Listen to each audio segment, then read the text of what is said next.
Dear 8th standard student, welcome to Edu Allrounder channel. Today we are going to learn your second poem from Honeydew book. The poem name is Geography Lesson. Can you imagine what your city would like if you saw it from 10,000 feet above the ground? Poet asks, can you imagine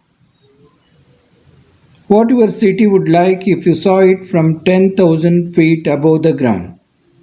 Neatly planned and perfect in proportion like a geometric design, it would strike you as something very different from what it actually is while you are in the thick of it. Here is a poet's description of just such a view of the city and some questions that come to his mind. When the poet looked the city from far above the ground, how we feel about the city. Let us see. When the jet sprang into the sky, when the jet sprang into the sky, sprang ಅಂದರೆ jump suddenly or rapidly upward, ಅದಕ್ಕೆ sprang ಅಂತೀವಿ ನಾವು. Sprang ಅಂದರೆ jump suddenly or rapidly upward. It was clear why the city had developed the way it had. ನಮಗೆ ತೆಳಗೆ ಆ ಸಿಟಿಯಲ್ಲಿ ನಗರದಲ್ಲಿದ್ದಾಗ ಗುರುತಾಗೋದಿಲ್ಲ, ಆದರೆ ನಾವು ಯಾವಾಗ ಮೇಲಿನಿಂದ ಅದನ್ನು ನೋಡ್ತೀವಿ ಆವಾಗ ಕ್ಲಿಯರ್ ಅಂದರೆ ಸ್ಪಷ್ಟವಾಗಿ ಏಕೆ ಈ ನಗರ ಹೀಗೆ ಅಭಿವೃದ್ಧಿ ಹೊಂದಿದೆ ಅಂತ ಗೊತ್ತಾಗ್ತದೆ. Seeing it scaled 6 inches to the mile. Seeing it scaled ಒಂದು ಪ್ರಮಾಣದಲ್ಲಿ ನೋಡಿದಾಗ 6 inches ಟು ದ ಮೈಲ್, ಒಂದು ಮೈಲನ್ನು 6 ಇಂಚು ಎಂದು ನಾವು ತೆಗೆದುಕೊಂಡು ಪ್ರಮಾಣವಾಗಿ ನೋಡಿದಾಗ there seemed an inevitability about what on ground had looked haphazard. ನಾವು ಗ್ರೌಂಡಲ್ಲಿ ಅಂದರೆ ಭೂಮಿಯಲ್ಲಿ ನಿಂತು ನೋಡಿದಾಗ ಎಷ್ಟೊಂದು ಹ್ಯಾಪಜರ್ಡ್ ಅಂದರೆ ಒಂದು ಅವ್ಯವಸ್ಥಿತವಾಗಿ ಈ ನಗರ ನಮಗೆ ಕಂಡಿತ್ತು. ಆದರೆ ಮೇಲಿನಿಂದ ನಾವು ಪ್ರಮಾಣಬದ್ಧವಾಗಿ ಒಂದು ಮೈಲಿಗೆ 6 inch ಅಂತೂ ತೆಗೆದುಕೊಂಡು ನೋಡಿದಾಗ ದೇರ್ ಸೀಮ್ಡ್ ಆನ್ ಇನ್ಎವಿಟಬಿಲಿಟಿ ಅಂದರೆ ಬೇರೆ ದಾರಿನೇ ಇಲ್ಲ, ಇನ್ಎವಿಟಬಿಲಿಟಿ. ಹೀಗೆ ಈ ನಗರವನ್ನು ಪ್ಲ್ಯಾನ್ ಮಾಡಬೇಕಾಯಿತು, ಯೋಜನೆ ಮಾಡಬೇಕಾಯಿತು, ಬೇರೆ ದಾರಿನೇ ಇರಲಿಲ್ಲ ಅಂತ ಅನಿಸುತ್ತೆ. Unplanned and without style. Unplanned ಯಾವುದೇ ಯೋಜನೆ ಇಲ್ಲದೆ, ಆ್ಯಂಡ್ ವಿದೌಟ್ ಸ್ಟೈಲ್ ಯಾವುದೇ ಶೈಲಿ ಇಲ್ಲದೆ ಮಾಡಿದ್ದಾರಾ ಅಂತ ನಮಗನಿಸಿತ್ತು. When the jet sprang into the sky.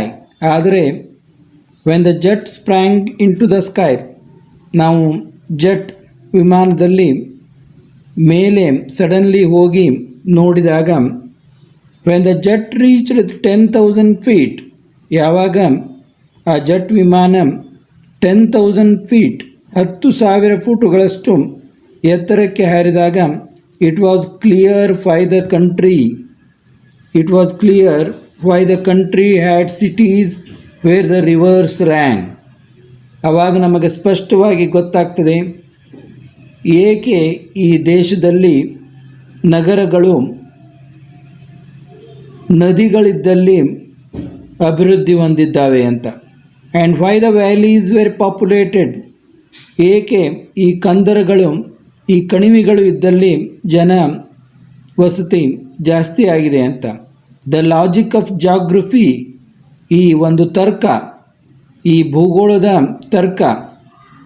The logic of geography that land and water attracted man, ಯಾವಾಗ ಈ ಭೂಮಿ ಮತ್ತು ನೀರು ಮನುಷ್ಯನನ್ನು ಆಕರ್ಷಿಸಿದೆ. ವಾಸ್ ಕ್ಲಿಯರ್ಲಿ ಡೆಲಿನೇಟೆಡ್, ಅದು ನಮಗೆ ಸ್ಪಷ್ಟವಾಗಿ ಇಲ್ಲಿ ತೋರಿಸಲ್ಪಟ್ಟಿದೆ ಅಂತ. ಡೆಲಿನೇಟೆಡ್ ಅಂದರೆ shown, was clearly shown. When the jet reached 10,000 feet, ಯಾವಾಗ ಈ ಜೆಟ್ ವಿಮಾನ 10,000 ಫುಟುಗಳಷ್ಟು ಎತ್ತರಕ್ಕೆ ಹಾರಿದಾಗ ನಮಗೆ ಮೇಲಿನಿಂದ ನೋಡಿದಾಗ ಏಕೆ ಈ ನಗರ ಈ ರೀತಿ ಅಭಿವೃದ್ಧಿ ಹೊಂದಿದೆ ಅಂತ ಸ್ಪಷ್ಟವಾಗಿ ಗೊತ್ತಾಗ್ತದೆ.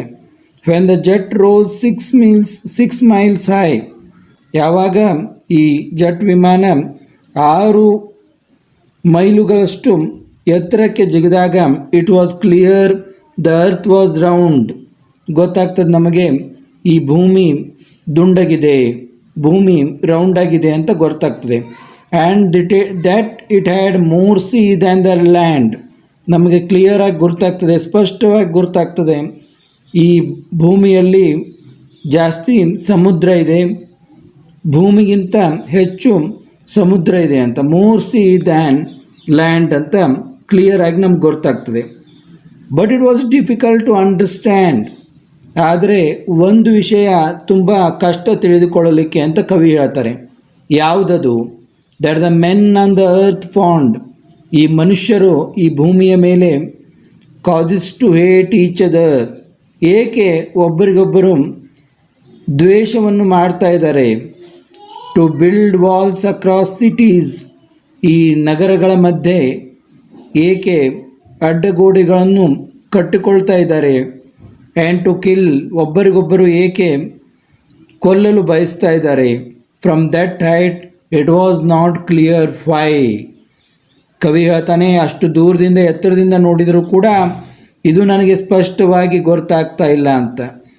ನಗರ ಏಕೆ ಈ ರೀತಿ ಅಭಿವೃದ್ಧಿ ಹೊಂದಿದೆ, ಈ ರೀತಿ ಏಕೆ ಯೋಜನೆಗೊಂಡಿದೆ ಅನ್ನೋದು ನನಗೆ ಸ್ಪಷ್ಟವಾಯಿತು. ಆ ಮೇಲಿನಿಂದ ಆ ಜೆಟ್ ವಿಮಾನದಲ್ಲಿ ಕುಳಿತು ನೋಡಿದಾಗ ಎಲ್ಲ ಸ್ಪಷ್ಟವಾಗಿ ಗೊತ್ತಾಯಿತು. ಆದರೆ ಈ ಜನರು, ಭೂಮಿಯ ಮೇಲಿನ ಈ ಜನರು ಯಾಕೆ ಹೇಟ್ ಈಚ್ ಅದರ್, ಪ್ರತಿಯೊಬ್ಬರು ಒಬ್ಬರಿಗೊಬ್ಬರು ಏಕೆ ದ್ವೇಷಿಸ್ತಾ ಇದ್ದಾರೆ. To build walls across cities, ಏಕೆ ಒಬ್ಬರಿಗೊಬ್ಬರು ತಮ್ಮ ನಡುವೆ ಗೋಡೆಗಳನ್ನು ಕಟ್ಕೋತಾ ಇದ್ದಾರೆ. ಆ್ಯಂಡ್ ಟು ಕಿಲ್, ಒಬ್ಬರಿಗೊಬ್ಬರು ಏಕೆ ಕೊಲ್ಲಬೇಕಂತ ಇದ್ದಾರೆ. ಅದು ನನಗೆ ಕ್ಲಿಯರಾಗಿ ಗೊತ್ತಾಗ್ತಾ ಇಲ್ಲ, ಅದು ನನಗೆ ಸ್ಪಷ್ಟವಾಗ್ತಾ ಇಲ್ಲ.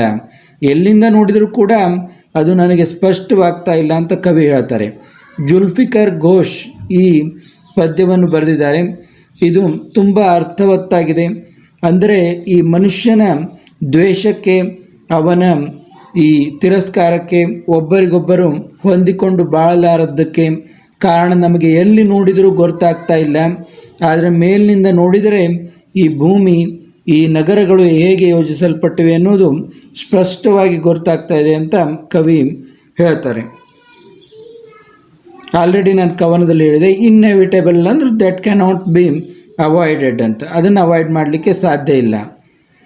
ಹ್ಯಾಪಜರ್ಡ್ ವಿದೌಟ್ ಪ್ಲ್ಯಾನ್ ಆರ್ ಆರ್ಡರ್ ಅಂದರೆ ಯಾವುದೇ ಯೋಜನೆ ಇಲ್ಲದೆ, ಯಾವುದೇ ಒಂದು ಶೈಲಿ ಇಲ್ಲದೆ, ಒಂದು ಯೋಜನೆ ಇಲ್ಲದೆ, ಯಾವುದೇ ಫಾರ್ಮ್ ಇಲ್ಲದೆ ಕಟ್ಟಿರೋದಕ್ಕೆ ಹ್ಯಾಪಜರ್ಡ್ ಅಂತೀವಿ. ಡೆಲಿನೇಟೆಡ್ ಅಂದರೆ ಶೋನ್ ಅಂದರೆ ತೋರಿಸಿರುವುದು, ಈ ರೀತಿ ಶೋ ಆಗಿದೆ ಅಂತ.